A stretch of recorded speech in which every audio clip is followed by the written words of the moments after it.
Alright everyone, so this video, I never know how to start these videos. Okay, so I'm getting ready to go to the gym. This is my first time leaving the house today, and it's actually one of the hardest moments for me. And you know, this video isn't easy for me to make because it's a difficult topic to talk about, but it's due to social anxiety. My living situation is such that I'm renting a room in a house. And in that house, I have a person across the hall. I'm on the upper floor, so I have a person across the hall, and my landlady lives on the first floor, and I think she's renting out the room across from hers. And then there's a couple people in the basement, so you kind of get the idea. It's a full house here, and I mean, to be honest, like, I don't really want to see anyone.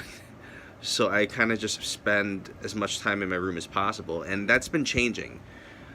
The reason why I was doing that was it was a combination of PTSD from my old living situation, social anxiety, and the worsening of my Tourette's. So as a result, my choice to leave the house is often it's the first choice I have to make, and it's the hardest choice I have to make for the entire day.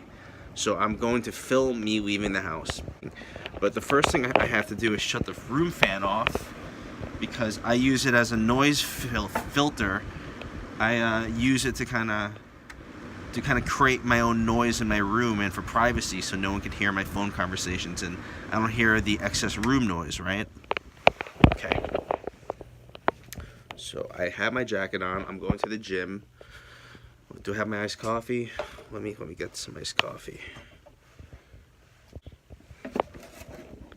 My wonderful clean fridge. Too many things in here.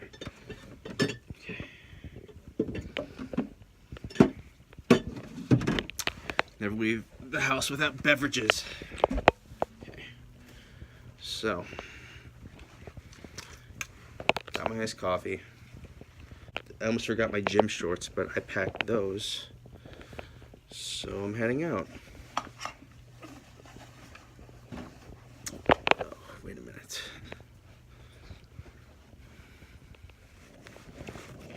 I'm back. So I was just checking to see if I had everything in my bag, because I have a bad habit of leaving my gym shorts at home. So I'm not doing that today. I have my bag with my book. I have my recycling, because I think I have mice in my room. So I don't want to leave anything that'll tempt them. And here we go, the hardest part of my day.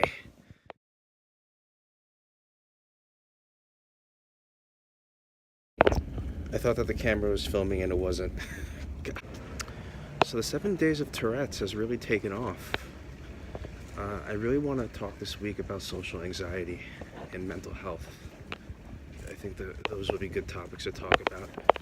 And I want to film my life around it too. And how I should have went through the other gate.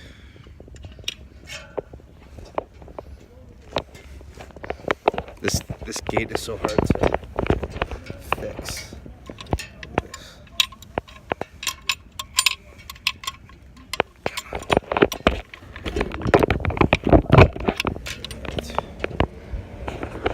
Here we go.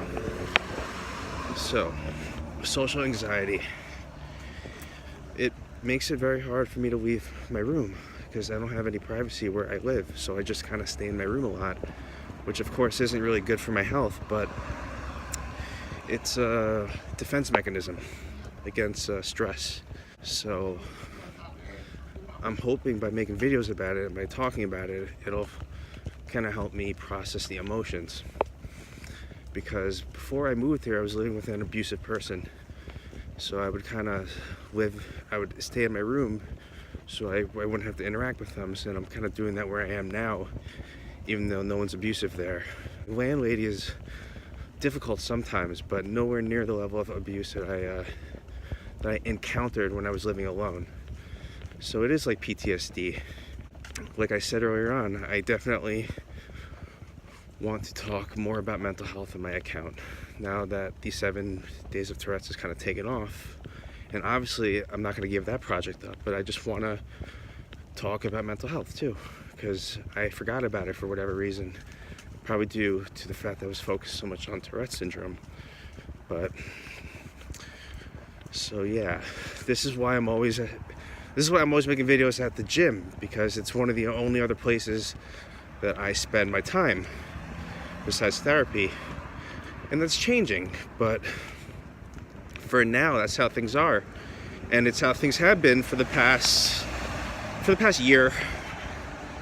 It never ceases to amaze me how all the problems of Tourette syndrome feed into each other, in that you have the social anxiety, you have depression, you have the obvious tics. You know, just think of the Tourette's iceberg. Look at all the problems that are underneath the water that nobody ever looks at. My goal with being more active on social media is to kind of shine light on all these issues that people either ignore or don't want to see. But anyway, this is my neighborhood. It's nice. It could be worse, right? But I am walking to the bus, and I'm hoping I didn't miss a bus. My commute to the gym from where I am in Queens, it's about an hour. It's a bus ride and a train ride, so depending on how things line up, it could take longer. It's because today is Sunday, I'm hoping it won't take as long as I think it might. So let's see. Let's see how things line up. Usually I can see if I miss a bus because I can see it from my line of vision from where I am. So let's see. I'm just thinking, when I was walking last night to the gym, the camera angle was so bad. I didn't even take the time to center that video due to how anxious I am when I'm making these videos. Although I feel a lot more relaxed today doing it, so that's really good. And there's a bus. Hey. Ah, shit. Hold on a second. Now I'm running for the bus. I don't think I'm gonna make it. Fuck. That's not good. At least I got some cardio in. You know, after that video ended, I spent the past 5 minutes kind of being angry at the fact that I missed that bus. But I think this is another bus coming right now, so. Because sometimes it's just, they're not in service, and you don't know until they're super close up, but here we go. Yep.